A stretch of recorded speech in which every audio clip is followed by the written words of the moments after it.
स्वागत है enjoy wisdom well में और हमारे चैनल का हिस्सा बनने के लिए धन्यवाद। यह उतना ही आपका है जितना हमारा।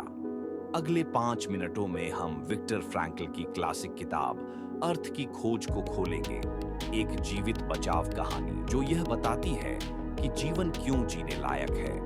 विक्टर फ्रैंकल ऑस्ट्रिया के एक न्यूरोलॉजिस्ट मनोचिकित्सक थे जिन्हें 1942-45 के बीच 4 नाजी कंसेंट्रेशन कैंपों, जिसमें ऑशविट्स भी शामिल है, में कैद रहना पड़ा।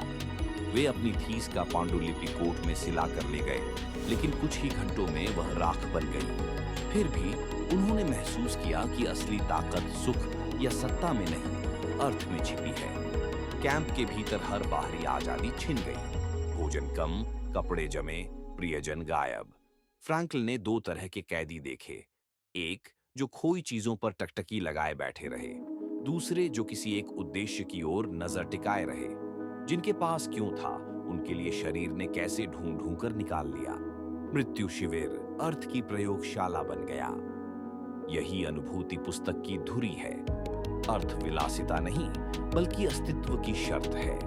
अगर जीवन से माने छीन लो तो शारीरिक बल भी ढह जाता है। अगर कोई सशक्त क्यों मिल जाए तो मन हर संसाधन जुटा लेता है। मुक्ति के बाद फ्रैंकल ने लोगोथेरेपी विकसित की, अर्थ के जरिए उपचार। फ्रायड के सुख सिद्धांत या एडलर की शक्ति कामना से उलट लोगोथेरेपी पूछती है, अभी इस पल जीवन तुमसे कौन सा काम चाहता है।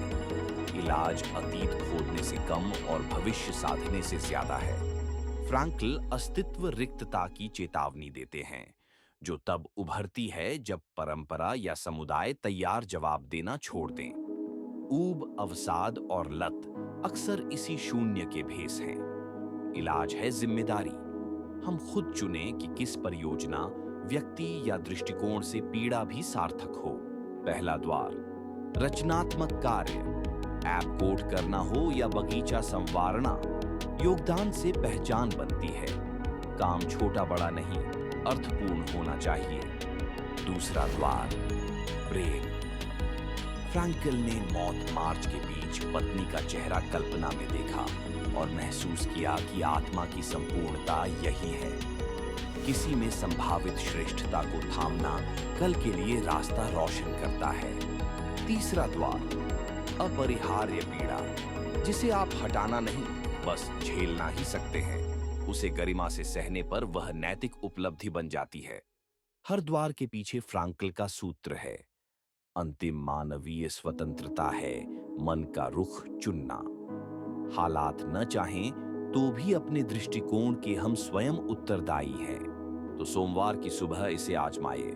उठते ही पूछें, आज जीवन मुझे कौन सा काम सौंप रहा है जो केवल मैं पूरा कर सकता हूं। छोटे छोटे माइक्रो अर्थ लिखें, जहां भी अर्थ का एहसास हो, और पैटर्न उभरने दें। संकट आए तो प्रश्न बदलें, अगर यह मेरा चरित्र बढ़ाने का असाइनमेंट है तो मैं कैसे प्रतिक्रिया दूं। अगर इस सारांश ने मदद की तो सब्सक्राइब करें और कमेंट में बताएं। अगर सब कुछ छिन जाए तो आपको जिंदा रखने वाला उद्देश्य क्या होगा। पूरी किताब पढ़ना चाहें तो उठा लीजिए, और किसी नए क्षेत्र में पढ़ना चाहें तो हमारे चैनल एंजॉय विजडम वेल पर अगला वीडियो जरूर देखें। वहां मिलते हैं।